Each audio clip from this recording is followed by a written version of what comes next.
Say what now? Not Diddy's three sons, Christian, Justin, and Quincy, jumping Ray J in a parking lot after he spoke to the feds about Diddy. Child, things are getting real messy out here because a real nasty physical altercation just went down between Ray J and Diddy's sons after they found out that Ray J has been secretly ratting out they pops to the feds and possibly cut a deal with them to be their inside man. According to reports made by TMZ, Ray J was actually about to one of them boys with his firearm before Chris Brown intervened to separate them. Not only that, but it turns out this ain't the first time that Christian, Justin, and Quincy have stepped up to Ray J. This they third time pulling up on Ray J, and they made it very clear that if they pull up again, somebody might end up in a body bag. According to reports, the whole thing went down at a Halloween party that Ray J attended over the weekend with Amber Rose and his manager, David Weintraub. Ray J decided to leave in the early hours of the morning, but him, Amber, and David were headed to the parking lot when Christian, Justin, and Quincy pulled up on them and tried to put the pause on Ray J because they got worried about the things that he was saying about Diddy to the feds and the media, and they ain't like it. Things got so heated that they started getting in each other's faces and chest bumping one another, with Justin and Christian making it very clear they wanted to fight. Chris Brown, who witnessed everything going on from his car, rushed out and diffused the situation with Ray's manager, David, by pulling Justin and Christian away. According to TMZ, this wasn't the first time that Diddy's sons confronted Ray J. Apparently, they had approached him several times prior to this to discuss the things that he was singing about to the feds. Not only that, but a source told TMZ that Christian, Quincy, and Justin tried fighting Ray J on 3 separate occasions in different settings. TMZ later caught up with Ray J's manager, David, and he confirmed that the boys did in fact try to press up on Ray J, but he said Ray is actually a little more dangerous than he looked, and that there's no way that Christian, Justin, and Quincy gonna get away with putting their hands on him if Chris Brown didn't de-escalate the fight on time. Of information coming out about that party, Diddy's sons, getting into a altercation with Ray J. Nobody's gonna press Ray J. Okay. It's not gonna happen. I mean, anyone can come and try to press Ray, but it's not gonna happen. So that was an unfortunate incident, and it was a great party that got ruined by little kids trying to fight a big boy.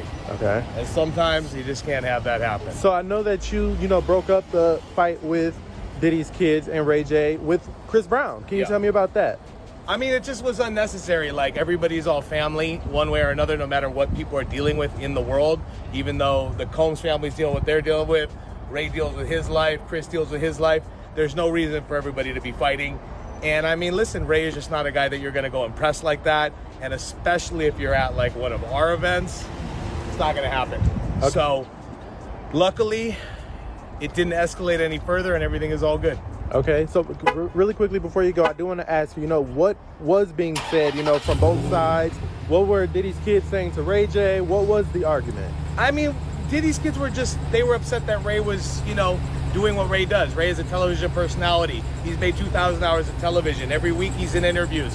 Every week he's talking about stuff. He's going to say whatever he's going to say. You're going to live with it. You're going to like it. It don't matter. But nobody's going to press Ray J, period. All right. Thanks, man. I appreciate you. TMZ also caught up with Hazel E., who was at the party and said she saw Christian, Justin, and Quincy circling up to Ray J right as he was leaving. And that's when things got messy. Hazel even said Ray J had a bag with him with a firearm inside of it, and she was afraid that Ray J was gonna pull it out to humble them boys. This probably explained why Ray J manager was so sure that the boys were not gonna get away with it untouched if Chris Brown didn't step in and stop the fight from getting violent. In fact, Hazel said Chris is the only reason Ray J didn't pull out that firearm and put a metal one in them boys, because if he didn't de-escalate the whole thing, somebody would have ended up in a body bag, and it wasn't gonna be Ray J. At the end of the party, when we were trying to exit the building, actually, I honestly just saw like Christian, Justin, Quincy kind of start circling Ray a little bit. Words were exchanged. Things started getting heated as we went into the parking garage. I feel like chests were being bumped.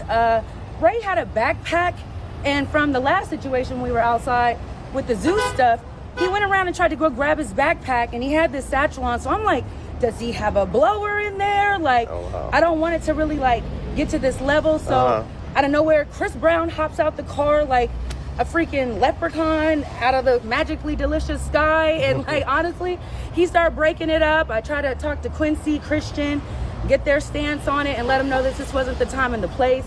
I understand emotions are high, and I understand what they're going through. It definitely was like a chest bump, pushback, pull up the pants kind of vibe. But the way Chris came out and just like, I mean, I swear he took Justin and Christian at the same time and just got both of them.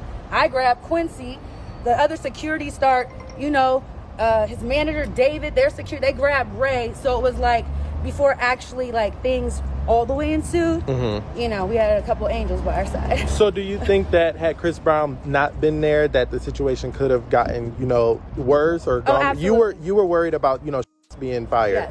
Yes, absolutely. I feel like if Chris wasn't like the bigger voice of reason in that moment, I don't think anything that any of us were saying would have toned the situation down.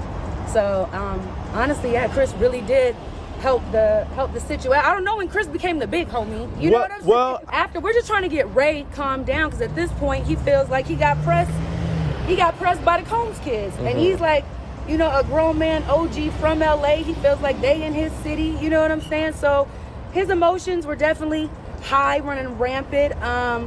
You know, we try to get him in the sprinter. David, Amber, and I try to like continue to press him down, because where he was at, it still probably would have kept going had David being Ray J's manager and Amber Rose. Yeah, David Weintraub, that's Ray J's manager, Amber Rose.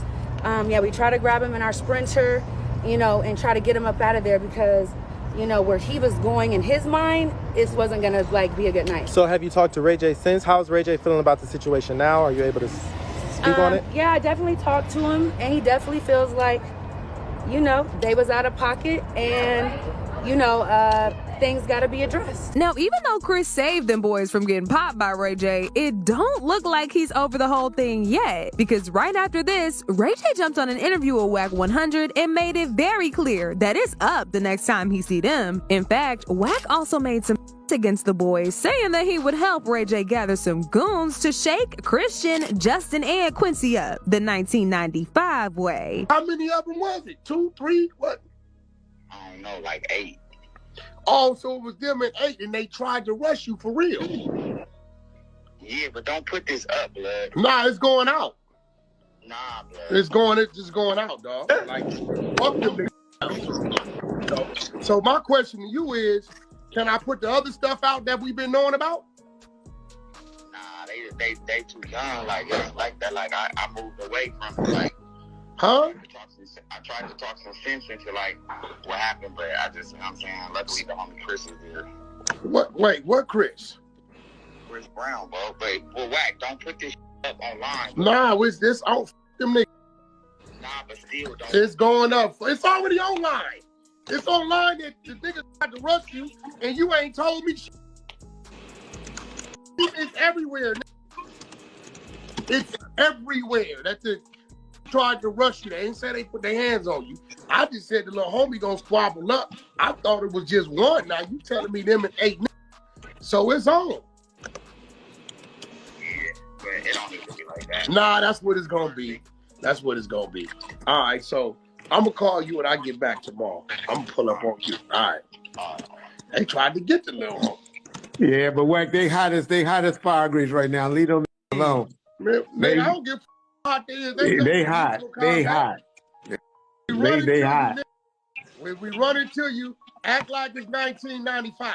Now, for those of y'all wondering why the feds would even come to Ray J of all people to get information, well, there have been speculations going around for a hot minute now that Ray J was one of Diddy's secret suppliers, and he pretty much got to see the entire operation go down for at least the last decade. The rumors about Ray J holding weight in the industry and out these rappers to Diddy started way back in 2011 when HBO premiered a video of Ray J playing piano and singing his lungs out at Floyd Mayweather's party like a little girl. Never end, it would just begin. If I had one wish, you'd be my boo. Promise to love you, trust me, I trust you. A lot of people, including Fabulous, thought the video was funny and joined in to troll Ray J by putting up this tweet that said, "Nah, but Floyd saying we should have a concert in my living room," and the camera cuts to Ray J singing One Wish on the piano, had me in tears. This was clearly a joke, but Ray J was on a different type of time, and he made it very clear when he called into the Breakfast Club and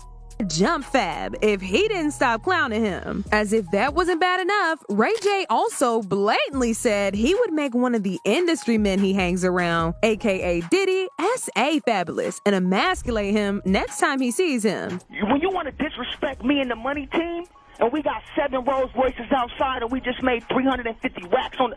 Don't disrespect me. I'ma smack you up again, fool. I'll sock that in the face, man.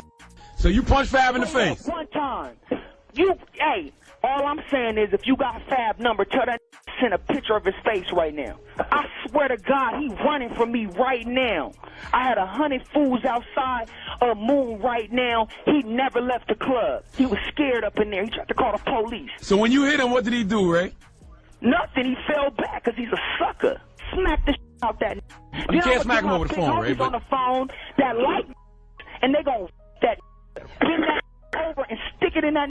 All right. Oh my God. Oh my God. A lot of people could not believe the wild things that Ray J was saying. He was tripping this bad over a joke. And second, they felt like he must be protected by some powerful people in the industry for him to feel comfortable making like this on air. Now, the reason why this weird exchange between Fabulous and Ray J even came up again was because after Diddy was incriminated, people started digging up into this all over again, and they came across Diddy's interview on Drink Champs, in which he kept bugging Fabulous about why he suddenly stopped coming to his parties, and he continuously told Fab about how much he missed having him around. Where you put my bag? I like when you like this, Daddy. Yeah, where you put my bag? Daddy, I like when you scrambling and scraping. No, I got like that. You know, I've been practicing. I got to look back on where I became. Did you miss me though? For real, because it seems like a thing. I miss this partying birthday with party, Puff, man. But I'm talking about for your birthday. Huh? Why won't you party with me for your birthday, man?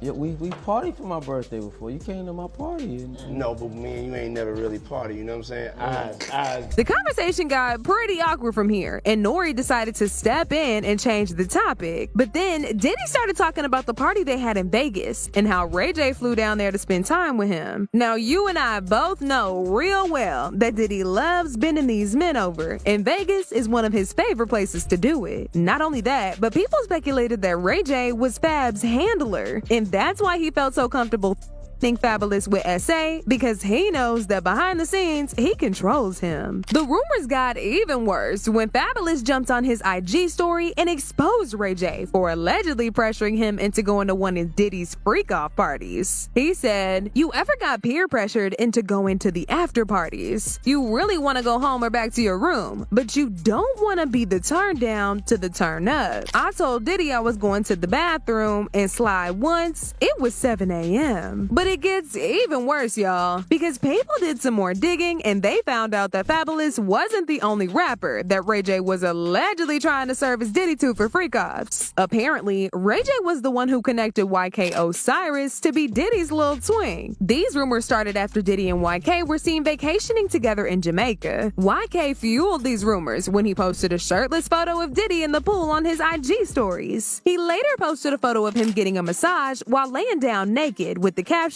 "Listening to that Diddy, eating that good fruit in the beautiful weather." A lot of people felt like this was real sus and accused him of being Diddy's new boy toy. YK later spoke about this during an interview with The Breakfast Club. But what made people side-eye YK was the way he kept smiling uncontrollably and playing with his hoodie while Charlamagne read the rumors to him. Just take a look at this, y'all. Craziest rumor you heard about yourself in this industry so far? The crazy rumors? Yeah. I don't know about the what rumors, right? Wait, they say, nah, I ain't gonna say that. I heard about that though, but I ain't about to say that. But What was I ain't it? about to say on my. You and Diddy? You and Diddy? Yeah. Yeah, you and Diddy. You and Diddy what? You and Diddy. No. They said he was. Him and Diddy what? I'm just saying the rumor. I ain't never heard this, They said he was. How you knew that? How you